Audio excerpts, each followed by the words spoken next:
A short rebellion in Russia led by Putin's former close ally, Yevgeny Prigozhin, leaves behind this big question.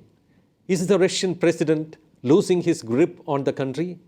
We know that the rebellion that would have worsened into a military coup in Russia was averted due to the timely peace deal authored by Belarusian leader Alexander Lukashenko. Wagner mercenaries who rebelled under the leadership of Prigozhin headed back to their base on Sunday after Putin agreed to allow their leader to avoid treason charges and accept exile in neighbouring Belarus.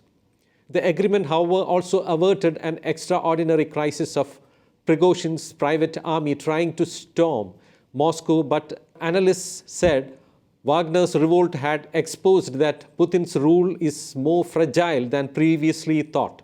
Security measures were still in place in Moscow on Sunday, though fewer police were visible and passers-by said they were unconcerned, despite Prigozhin's exact whereabouts remaining unclear. Prigozhin was last seen late Saturday in an SUV leaving Rostov-na-Don, where his fighters had seized a military headquarters, to the cheers of some local people. Some shook his hand through the car window. Trucks carrying armored vehicles with fighters on them followed his car. There were reports that Wagner fighters had come as close as 400 kilometers from Moscow, while Prigozhin himself claimed that in 24 hours they got 200 kilometers from Moscow. The mutiny was the culmination of Prigozhin's long-standing dispute with the Russian military's top brass over the conduct of the Russian operation in Ukraine. Putin had on Saturday denounced the revolt as treason, vowing to punish the perpetrators. He accused them of pushing Russia to the brink of civil war. Later the same day, however, he had accepted the agreement brokered by Belarus to avert Moscow's most serious security crisis in decades. Ukrainian leader Volodymyr Zelensky and US President Joe Biden discussed the revolt on Sunday ahead of a NATO summit in Lithuania next month. The world must put pressure on Russia until international order is restored. I had again evoked the possibility of long-range weapons for Ukraine as it pursues a counter-offensive against Russian occupants, Zelensky said on Twitter. Within hours of Prigozhin's announcement that his forces would return to base to avoid spilling Russian blood, the Kremlin said he would leave for Belarus. Russia will drop the armed rebellion charges against Prigozhin and not prosecute Wagner troops, it added. Ukraine reveled in the chaos, stepping up its own counter-offensive against Russian forces. But analysts said the deal had exposed weakness in the Russian president's grip on power.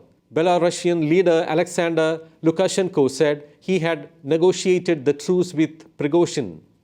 Moscow thanked him, but observers noted that an intervention by Lukashenko, usually seen as Putin's junior partner, was itself an embarrassment.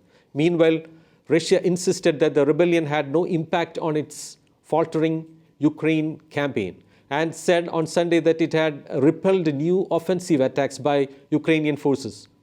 Ukrainian soldiers leaving the front line on Sunday said the revolt had not noticeably affected fighting around Bakhmut in eastern Ukraine.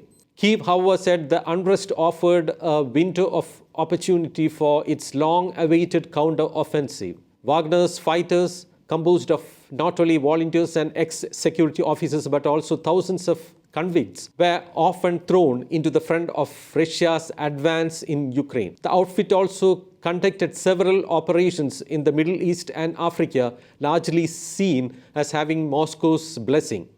A political analyst says, Putin underestimated Prigozhin just as he underestimated Zelensky before that. He could have stopped this with a phone call to Prigozhin, but he did not.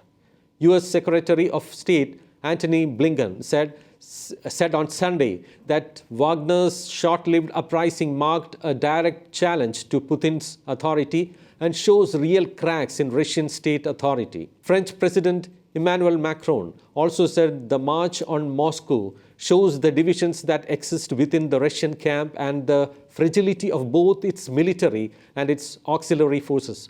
Foreign Minister Qin Gang of China, the country which has maintained close ties with Putin since the Ukraine operation was launched, met Russia's Deputy Foreign Minister Andriy Rudenko in Beijing on Sunday. Afterwards, the Chinese Foreign Ministry termed the mercenary revolt an internal affair for Russia while expressing support for Putin's government.